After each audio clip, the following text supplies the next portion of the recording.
This year, the Nigerian Meteorological Agency, NIMET, predicted that some states in the north, including Katsina, Zamfara, Kano, Jigawa, and Yobe, will experience delayed rains. Other states in the south, including Cross River, Ebonyi, and Rivers, were also expected to experience the same, while northern states like Sokoto, Zamfara, Kebbi, Jigawa, Katsina, Yobe, Borno, Kano, and central states were to have severe dry spells. NIMET also predicted an early end of season over some southern states such as Osun, Ondo, Edo, Delta, Imo, Bayelsa, Rivers, Akwa Ibom, and the eastern parts of Ogun and Lagos states. 6 months into the year, the fears of some that the country's coastal zone of the south will experience unpleasant rainfall changes may have to a large extent become a reality. This is evident in the rainfall patterns in states like Bayelsa, Rivers, Cross River, Akwa Ibom, as well as Plateau in north-central Nigeria. Other parts of the country, like the FCT, have experienced severe flooding, while areas in Borno, like Maiduguri and Gombe, are just experiencing rains this July, with apprehension that there may be drought in these states later in the year. The rainfall patterns in Nigeria and NIMET's predictions in 2023 is our focus on Nigeria today. Welcome to the program. I am your carrier, Clinton.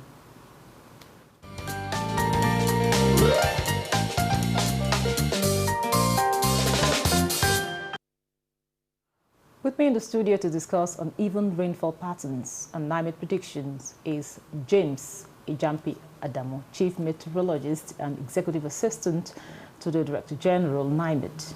You're welcome to Nigeria. Thank you so much. It's a pleasure. It's good to have you again here. Thank you. And also with us, said via Zoom, is Femi Kiri, is the CEO of Sportslex World Environmental Solution, Councillor Waste Management Society of Nigeria, member International Solid Waste Association, and also an environmental consultant. It's good to have you on Nigeria today. Thank you very much for having me. So I'll start with you, James. You know, early this year, NIMET predicted early rains in some parts of the country, talking about the coastal areas.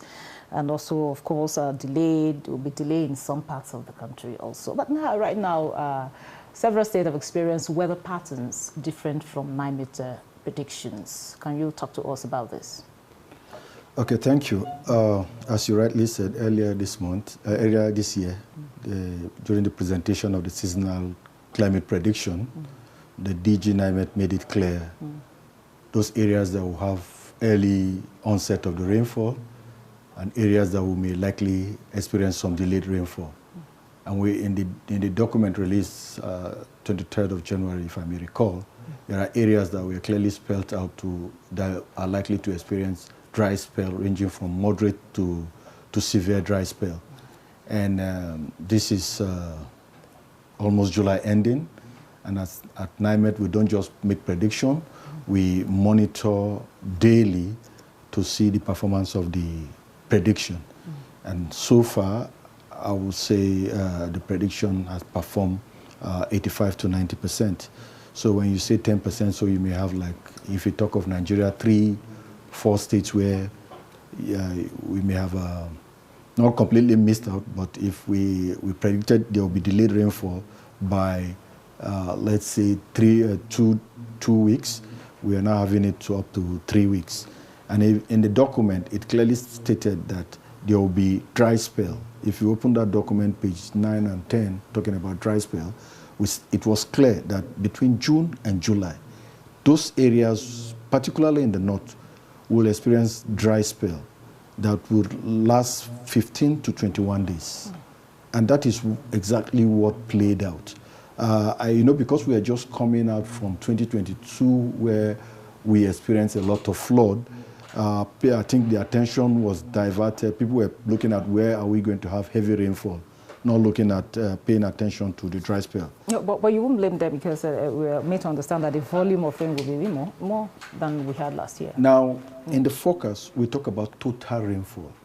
Now, the distribution, the spread And that is why when we give the seasonal climate prediction in January, you must pay attention to the monthly, where you have the spread of rain for that month, the weekly, the spread of rain for that week, because you may have a one-day rainfall of 100 millimeter.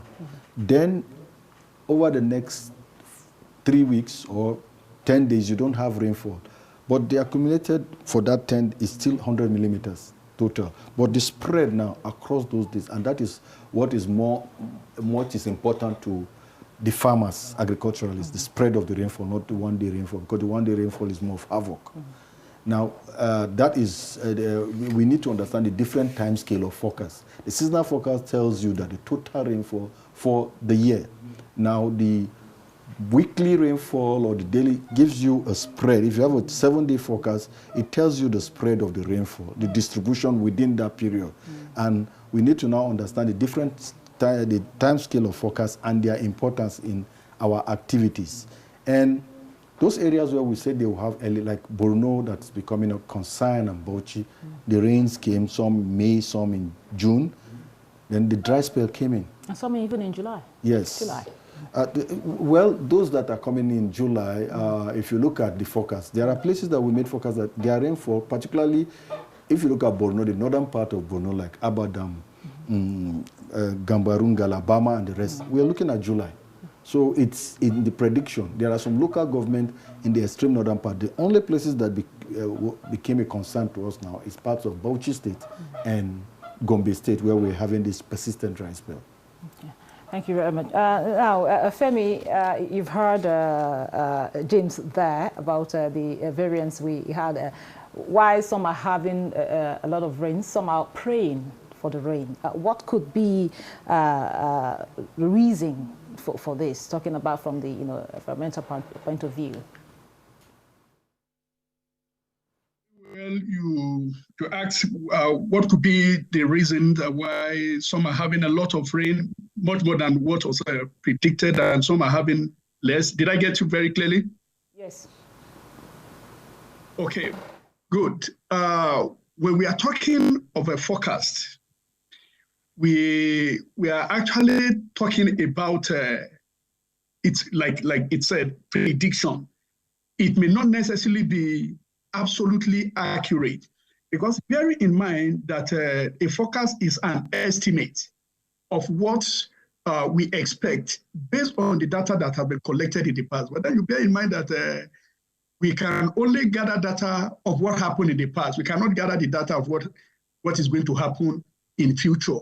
So it is only God that can give an accurate account of what is going to happen even in the next minute. So it is called a forecast because there is a room for maybe some things not happening exactly the way it is expected to happen. And of course, a whole lot of human activity is also involved in what brings about rain. For instance, when we are talking of climate change and all of the stuff that revolves around it, the climate change is actually an exponent of anthropogenic activities, that is human activity. So the forecast will only guess what man could do or what will happen, but then we cannot say exactly what man could do, and what man does actually affect the result of the forecast.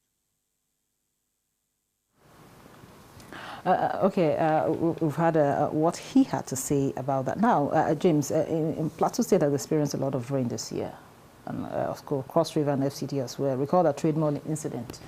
Should these states expect more rain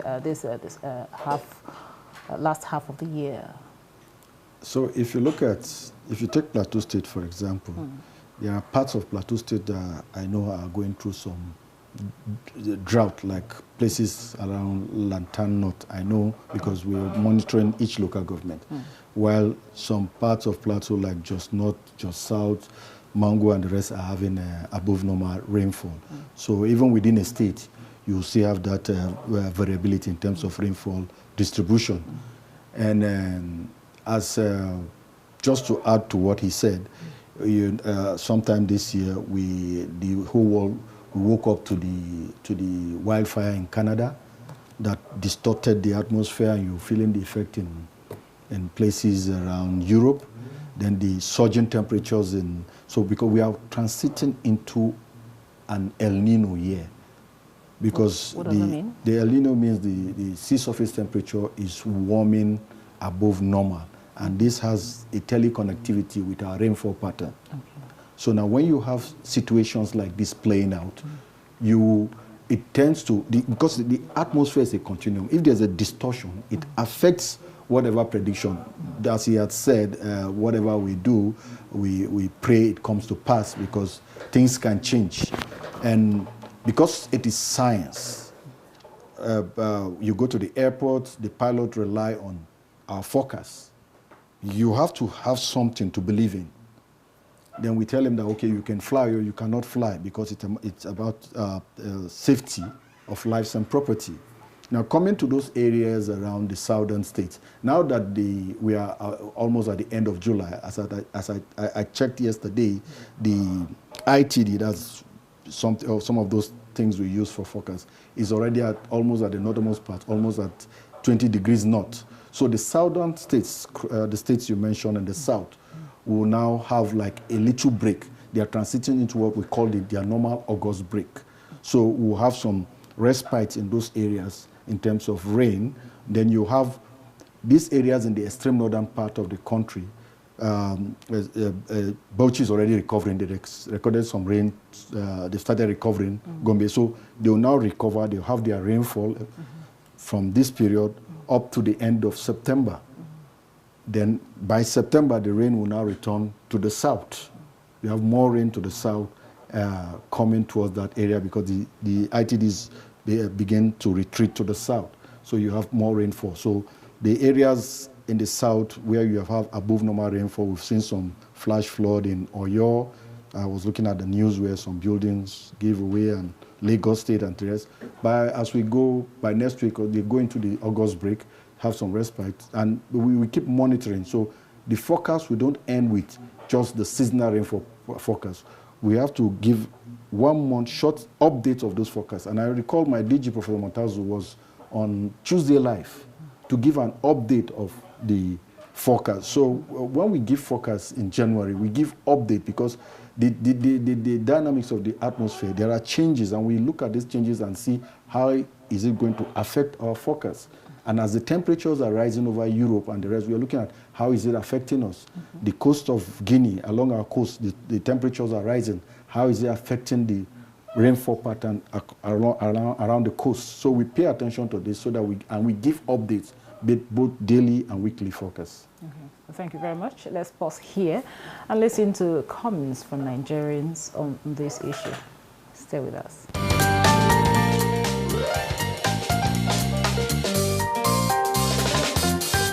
You must also not forget the peculiarity of the Northeast.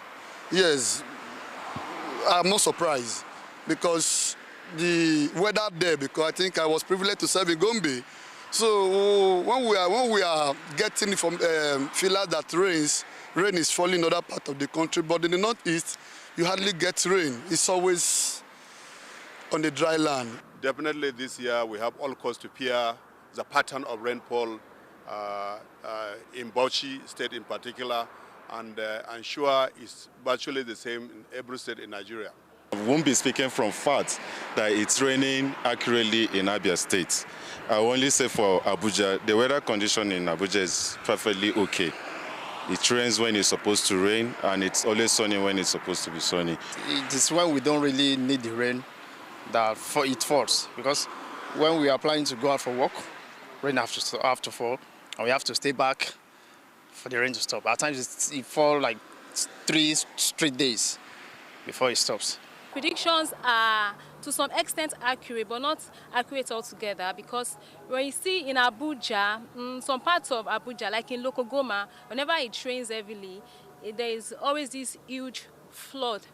You understand? Everywhere gets flooded, just as they predict. But some areas, it's not always like that. But when we go to maybe like Lagos, Benue State, we experience so much flooding. But what I'll just say is that to some extent, the predictions are accurate, but not just altogether.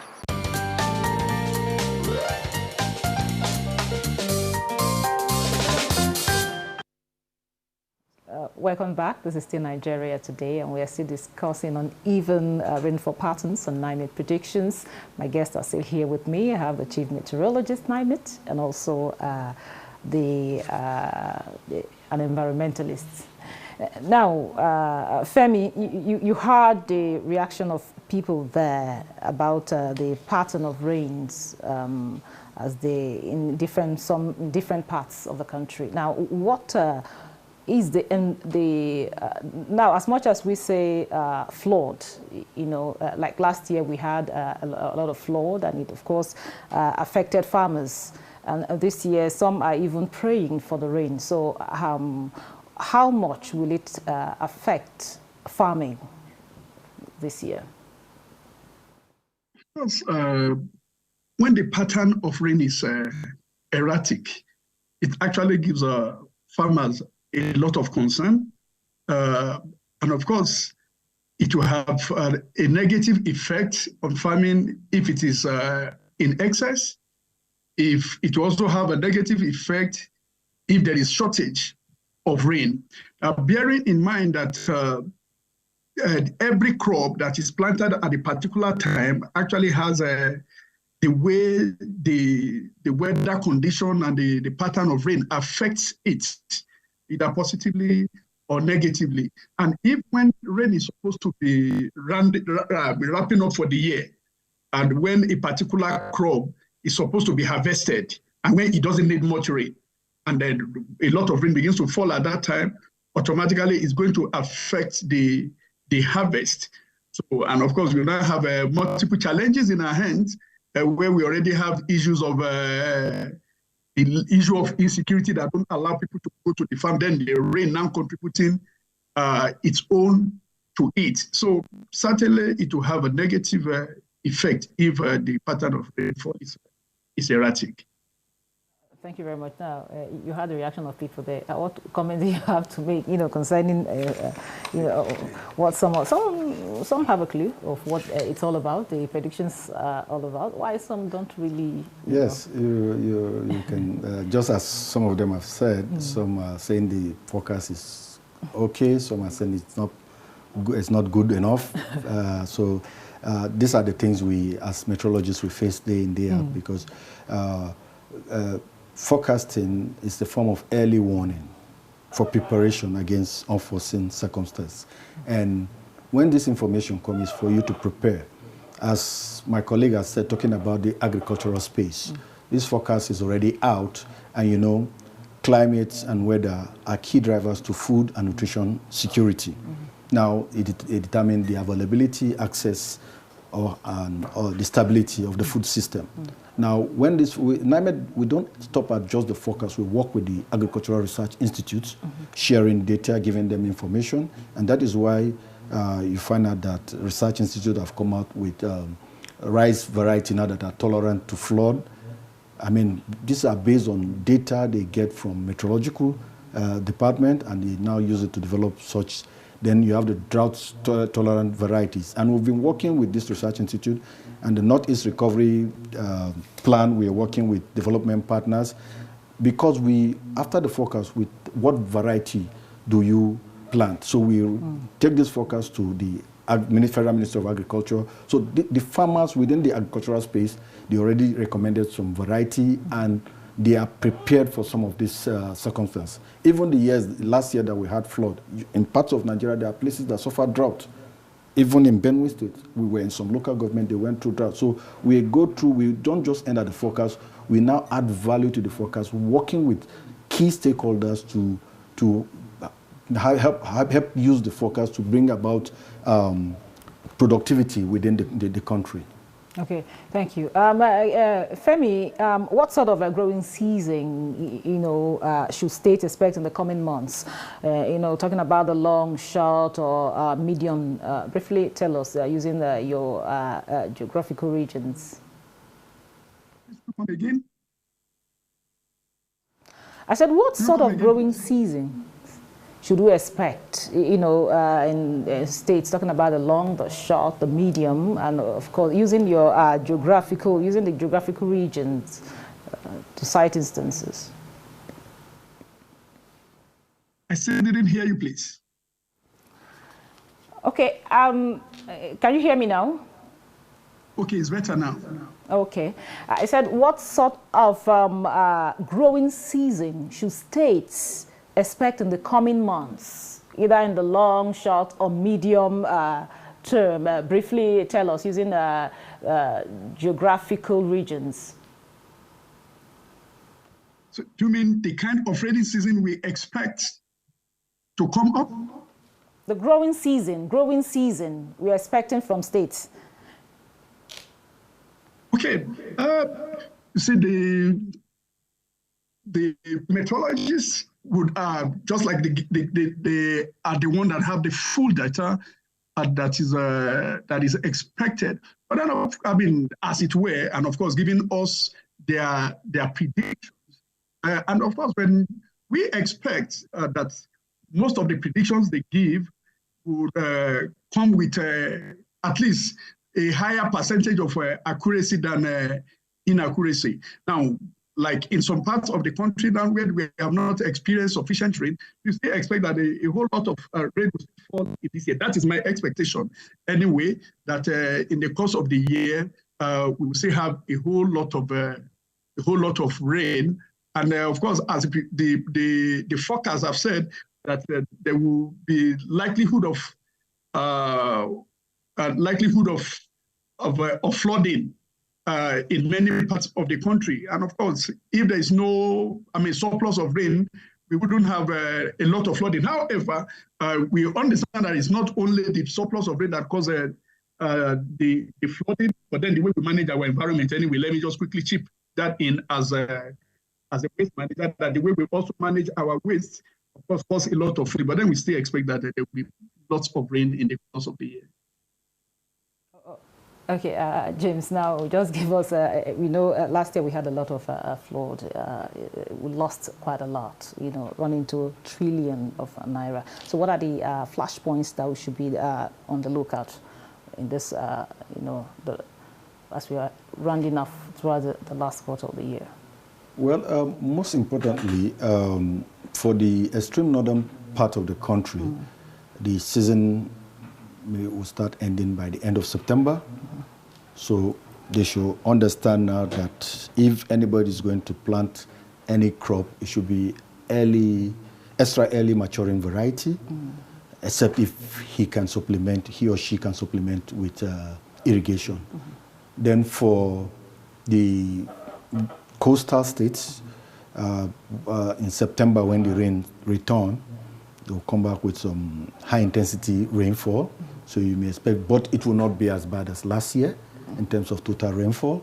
You may still have flood here and there, particularly when, after the rain, all the water drains to the Atlantic.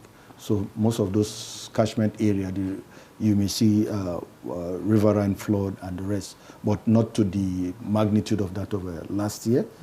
And with the update, because we're going to give the update of the August, September, October, that is the ASO forecast, because I don't want to comment except that model is run. That way, and we'll share that information with the public to see areas where we'll pay attention for high intensity rainfall. And also, I call on people to pay attention to our high impact weather forecast that's on our website. We release it every 10 days. You have the areas that you expect above a certain threshold that will trigger flood. Okay. Thank you very much. I must thank my guests, James Ijampi Adamu, Chief Meteorologist and Executive Assistant to the Director General, NIME. Thank you so much for your contribution and time. Thank you.